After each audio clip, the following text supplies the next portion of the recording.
Le chiffre 7 est employé dans la Bible plus de 700 fois. C'est pas un chiffre au hasard. Le chiffre 7, c'est le temps de Dieu. Le chiffre 7, c'est la perfection. Parce que lorsque nous voyons dans la Genèse, la parole de Dieu dit que Dieu créa le ciel et la terre, il a créé toutes choses en 6 jours. Et le 7e jour, il s'est reposé. Mais il ne s'était pas reposé juste pour contempler. Et il s'est reposé, il a contemplé que tout ce qu'il avait créé était magnifique. Le chiffre 7 veut dire aussi le repos. Je veux t'annoncer dans cette vidéo que toi également, tu auras ton 7e jour. Voyons un peu dans la Bible. Lorsque Jésus avait rassemblé les foules pendant 3 jours, il n'y avait pas de quoi manger. Mais il y avait quoi? 5 pains et 2 poissons. 5 plus 2, ça fait combien? 7. Le miracle parfait. Dans la Bible, l'histoire de Naaman, le lépreux. L'homme de Dieu lui dit d'aller se baigner combien de fois dans le Jourdain?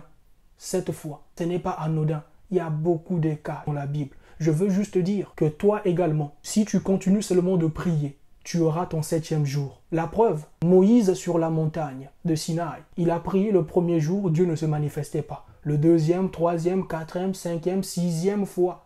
Et le 7e jour, la parole de Dieu dit que Dieu s'est manifesté dans la nuée sur la montagne. Toi également, peut-être qu'aujourd'hui tu ne sens absolument rien, tu ne vois absolument rien, mais continue de prier. Le 7e jour arrivera et lorsque Dieu va parler sur ta situation, c'est là où tout va s'éclaircir.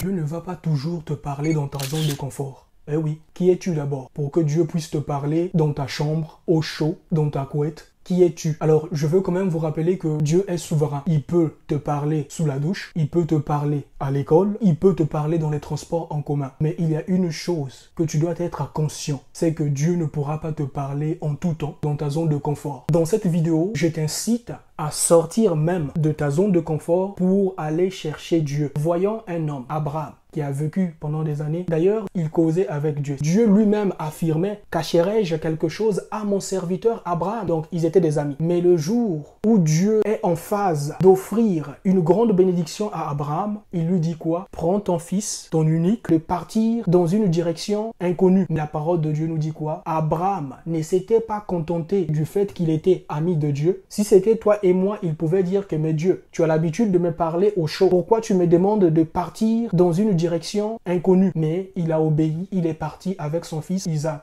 Et là, Dieu lui dit, offre ton fils en sacrifice. Il a obéi. Et vous savez quoi? Derrière cette histoire, s'est cachée une grande bénédiction. Et lorsqu'Abraham a obéi, Dieu l'arrête et lui dit que toutes les nations de la terre vont être bénies à travers toi. Ainsi, Abraham a déclaré que c'est à la montagne de l'Éternel que tout sera pourvu. En fait, je veux juste te dire que tout ce que tu cherches se trouve hors de ta zone de confort. Mais ça se trouve où? À la recherche de Dieu. C'est à la montagne de l'Éternel que tout sera pourvu. Si Abraham ne s'était pas levé, il n'allait pas avoir cette révélation. Tu as certaines bénédictions que tu ne vas peut-être pas les avoir tant que tu resteras au chaud sous ta couette. Il faut sortir dans ta zone de confort et là, Dieu te dira aussi que ta descendance, ta postérité sera bénie.